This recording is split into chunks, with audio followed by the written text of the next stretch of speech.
Picture the Egyptian desert, just as the sun is coming up. It's quiet, a silence that's lasted for thousands of years. We all think we know the story of ancient Egypt, right? Pharaohs, dynasties, tombs full of gold. But what if the real story, the very first chapter, was just torn out? Today we're diving into a theory about who, or maybe what, actually built these incredible monuments. And fair warning, it's a story that might just change how you see our ancient past. So here's the fundamental problem we have to start with. It's not just that the pyramids are big, it's that they are shockingly, impossibly perfect. I mean, even with all our modern tech, our lasers, our giant cranes, our supercomputers, we would have a really, really hard time building the Great Pyramid today. The sheer size combined with that mind-boggling accuracy, it's a puzzle that mainstream history just hasn't quite put together. And this is the core idea from our source material. This one line just throws the official timeline out the window. It suggests a whole different group of builders who were there long before the Egypt we read about in textbooks. It's a huge claim, so let's dig into the evidence that's presented.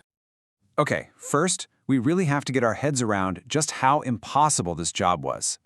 We're not talking about just stacking some big rocks. We're talking about a level of engineering and planning that seems to pop up out of nowhere in the historical record.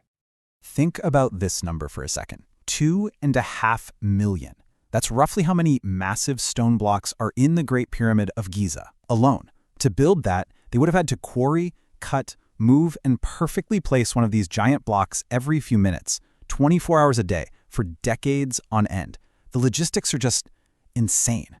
And listen, these weren't little cinder blocks. The huge granite slabs inside the king's chamber weigh up to 70 tons apiece. That's like a modern battle tank. And they were brought from a quarry hundreds of miles away and then lifted hundreds of feet into the air. So how'd they do it?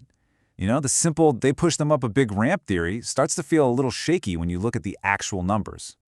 But honestly, it's the little details that are maybe even weirder. The pyramid is aligned to true north so accurately, we only recently matched it with GPS. The blocks fit together so perfectly, you can't even slide a credit card between them. And maybe the biggest mystery of all, there are no clear tool marks, no definitive signs of saws or chisels that can explain how they cut these things so perfectly. Okay, so if looking at the stones themselves is a dead end, where do we look next? Well, the source material says we should look at the ancient texts, and not just from Egypt, but from all over the ancient world, looking for these little whispers of the builders who came before. And what's really fascinating is that this isn't just an Egyptian story. When you start looking at other ancient writings, a clear pattern starts to emerge. Now, mainstream historians will say this is all mythology, but the source points to how consistent it all is. You've got the Egyptian Book of the Dead talking about these huge, powerful beings. The Book of Enoch has detailed accounts of a race of giants. Even Mesopotamian texts describe giant guards at holy sites. Are these all just separate stories, or are they all echoes of the same lost truth? So the argument here is that these weren't just bedtime stories. They were actual historical accounts, that the story of these beings was once common knowledge, maybe even part of the official record, before it was all systematically scrubbed away or just dismissed as myth, almost like a great historical cover-up. Now, this idea of a forgotten past isn't just about Egypt. This is where we zoom out, because the source material connects these dots into a much, much bigger picture. A theory that covers the entire planet and goes back into really, really deep time. And this leads us to a pretty incredible idea. What if the tall ones were actually part of a super advanced civilization that spanned the entire globe? A civilization that didn't just build the pyramids, but maybe also Stonehenge in England or Pumapunku in South America. A civilization that was then almost totally wiped off the map by some massive catastrophe, like a global flood or a comet impact. So this whole hypothesis really stands on a few main ideas. First, that there was a global network of these builders, all sharing the same advanced knowledge. Second, the idea that Earth goes through these massive cataclysms every so often that basically hit the reset button on civilization. And finally, there's the more out there idea of non-human influence, that maybe these builders weren't entirely from around here.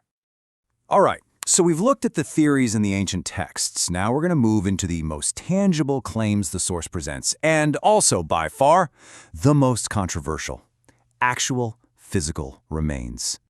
The source material highlights a ton of reports, mostly from the late 1800s and early 1900s, about discoveries of giant human skeletons. And these alleged finds pop up all over the world. In Sudan, in Turkey, even in a place called Lovelock Cave in Nevada. Now, we have to be really clear here. Mainstream science completely dismisses these claims. They're often chalked up to being misidentified animal bones or just straight-up hoaxes, especially because almost none of these supposed skeletons were ever properly studied or preserved. And that's really the question you have to ask yourself, isn't it? Are all these scattered, unverified reports just tall tales? Or are they little glimmers of a real history that's been ignored or suppressed? The source lays them out there for us to look at, but it leaves the final call up to us. So this brings us to the end of our explainer, and to what is probably the biggest, most important question of all. If we just entertain this idea for a minute, that these giant master builders really existed, what on earth happened to them? You see, the source ends by completely reframing the whole debate. It pushes us to stop arguing about if they were here and start thinking about a much deeper mystery. If they really existed, if they built these incredible structures that have outlasted empires, why did they disappear? Why would they leave behind these silent stone monuments and just vanish? And in the end, that's the question we're all left with. Was it some giant cataclysm that wiped them out? Did they just decide to leave? Or is the truth something so strange we can't even imagine it? The stones aren't talking, they're just holding on to their secrets. All we can do is keep asking the questions.